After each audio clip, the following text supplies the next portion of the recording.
अस्सलामुअलैकुम, आप देख रहे हैं होराइजन न्यूज़ HD। एक ब्रेकिंग न्यूज़ से आगाह करते हैं। सूबा पंजाब भर में सरकारी प्राइवेट स्कूल्स व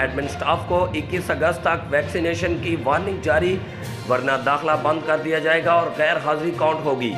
एक बार फिर से बताते जाएं, पंजाब भर में सरकारी प्राइवेट स्कूल्स व ऑफिसेज में वैक्सीनेशन ना करवाने वाले स्टाफ,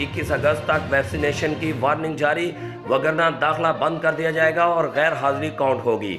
रिपोर्ट चौधरी जहां ज़ेब, divisional bureau chief Sahiwal, horizon news HD।